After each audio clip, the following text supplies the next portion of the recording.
Everything that you want is coming to you, and to the degree that you don't have a shield up, you're letting it in. And the shield that you have up that is preventing you from the things you want are those things you say, those things that you keep active, that if you would stop keeping them active, they would fade away. Better. They would fade away. They will not continue to be active in your vibration. So that's the key. You got to care enough about how you feel, that you don't say the things and think the things that aggravate you. So isn't that wonderful that you've got a guidance system that shows you when you're doing that thing you do that's keeping you from what you want? Fear says you're clogging the path. Anger says you're clogging the path. Frustration says you're clogging the path, not as much as with fear, but it's clogged a little bit.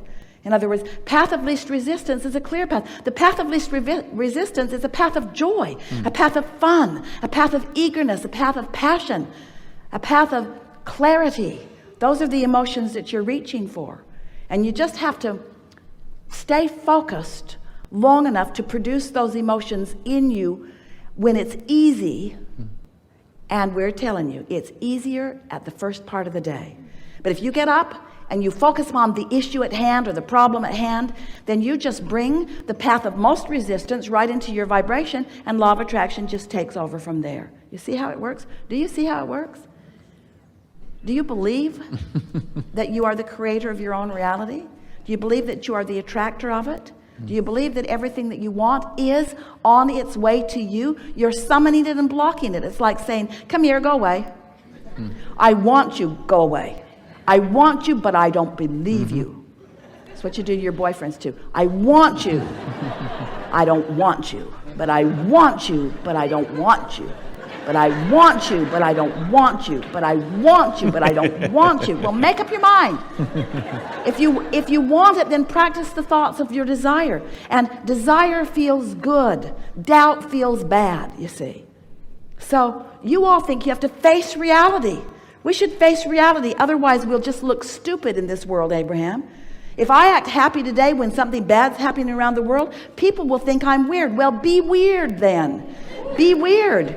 Be the one who's not all twirled up in that. Because most of this stuff that you're focused upon that has you feeling bad is not going to bring Ebola to your house. It's not going to bring it right to you. It's not going to bring a terrorist to your door.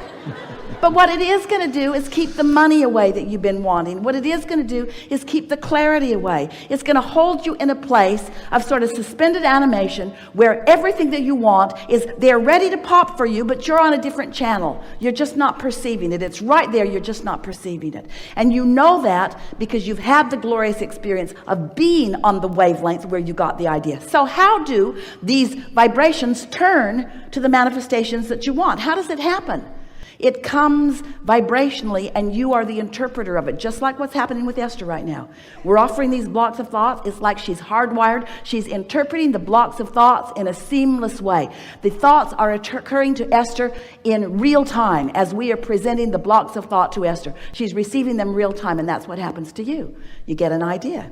Esther has begun really wanting and doing a pretty good job of acting on inspired thought in the moment that the inspired thought comes. When she gets a thought about calling someone, she calls right then. She doesn't write it down and put it on the list that she'll get to. She used to have a list, things to do today that really matter, things to do today that I might get to and I might not, things to do tomorrow if I have time, things that don't matter to me very much. And we say, all of those lists are irrelevant. Don't keep long lists of things that you think that you're going to get to. You are powerful in your now. Your path is unfolding now. That would be like you're walking down this path and it's a long drop off. And you're walking and you know where you want to be, and you have the impulse, I should go that way, not that way. And then you say, I'll make a note of it and tend to it later. No, don't write it down. Tend to it now. Put your foot where it belongs. But the other thing that we want to say to you is that the path is coming to you. It's not a path that you're trying to discover. The path is at your feet. The question is, are you in the right vibrational vicinity so that you can see the path? Are you getting the impulse? How do these manifestations occur? The first manifestation that indicates your point of attraction, the first manifestation is your emotion. Your emotion. What could be a bigger manifestation than the way you feel? Really, when you think about it. Is there any bigger manifestation than the way you feel? And it's instantaneous. It's right here, right now, letting you know, how does this thought fit with who you really are? And if you feel anything less than wonderful, this thought right here and now does not fit at all. What's the next? What's the next manifestational evidence? Ideas start to occur to you. Ideas, thoughts. You start getting thoughts. You start getting our thoughts. You start getting thoughts. Now, we know where you are and we know where you want to be. But where you want to be, you're going to block. If we told you what you want is right now, most of you would not go there. You'd have 15 or 20 reasons why you're not going to do that, not right now. So instead, we give you, say it more accurately. Instead, you translate it into the thought that you can perceive. In other words, you're translating into the thought of least resistance. Are you following this? You're translating into the thought of least resistance. You let your good in to the degree that you can believe it. That's really what it comes down to. You let your good in to the degree that you can believe it. And so the path of least resistance is the path of beliefs through which you allow yourself to receive what you want.